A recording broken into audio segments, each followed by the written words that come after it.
What's up, witches? It's the Undercover Witch, and today we're reading for you if your sign, your rising sign or ascendant sign is in Sagittarius, and we're going to be using the Karma cards and some other oracle cards and tarot, and we are going to be looking at how others perceive you and how that's affecting you moving forward. I have already pulled one card for you, which is Neptune. The way these cards work is you pull one from each side of the deck. There is 3 sides. There's there's signs, planets, houses. And you pull one from each and they make sentences and they tell you things. And we look at those things that they tell you. But Neptune, not ready to get in that one. Okay.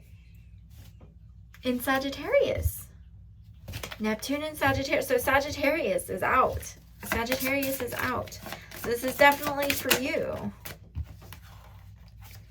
And we have the 12th house. Now the 12th house I will have to look at because I am the most unfamiliar with houses.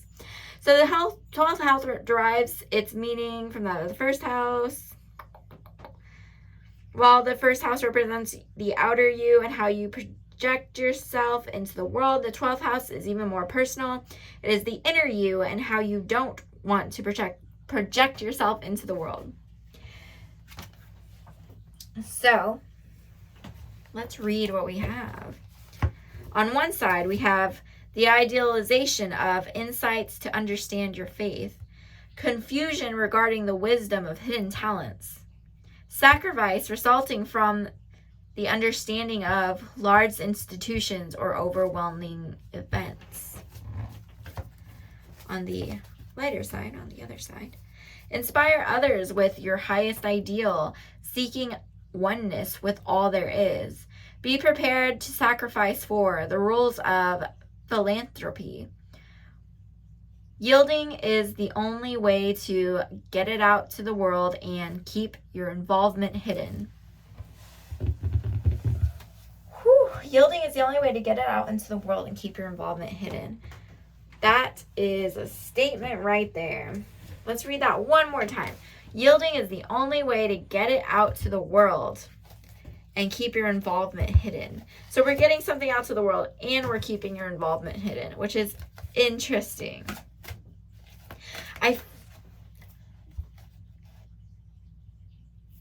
Okay, hear me out. So this is how other people perceive you. They don't, because they can't, because you don't let them. So this 12th house is all about what you don't want people to see. And what I'm seeing is you want to get somewhere, but you don't want to tell people what you want. So they can't help you get there. They don't know anything about you because they don't know what you want. So how are you going to get there? Because they don't know what you want. That's literally what I have.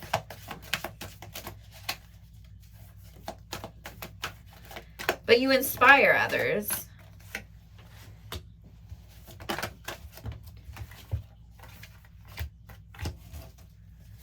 You just don't want to share anything. So you have a good life. You have a good things going for you. It's just not the life that you want. And that's important. That's important. So we have the door to value. We have the 4th chakra, which is Archangel Raphael. We have adjacent possibilities, indecision, and financial constraints. So from what this is telling me is there's somewhere, you have a happy family. You feel like you're tied up and you have abundance. So you have an abundance probably of something that you don't want, and you're happy, your family's happy and everything, but you're not happy. And I have the door to value here, which brings me back to that yielding is the only way to get it out to the world and keep your involvement hidden, because I'm getting the feeling that you have this idea that you want to be big, you want to be famous, you want to be important, you want to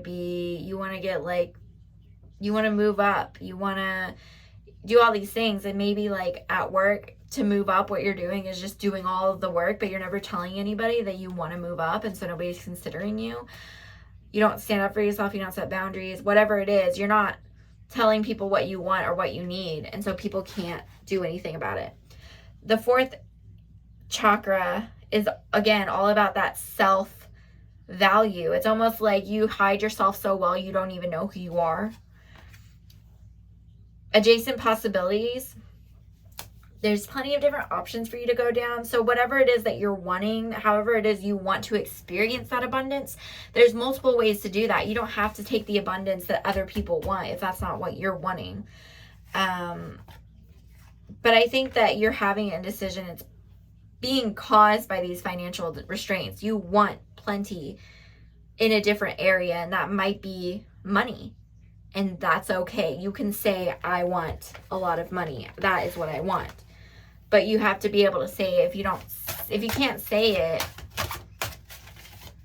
it's not there. It won't come to you. If you can't admit it to yourself that that's what you want, or if you have a bad view of money in your mind, then it won't come to you. It won't be attracted to you. You can't manifest it.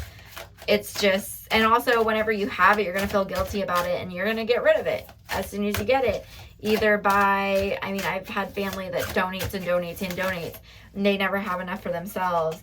I know people that spend and spend and spend because they'd rather have the stuff. It makes them feel better, and they don't realize it's because they don't know what that value to money is, and because they're sad and have unhealthy coping mechanisms.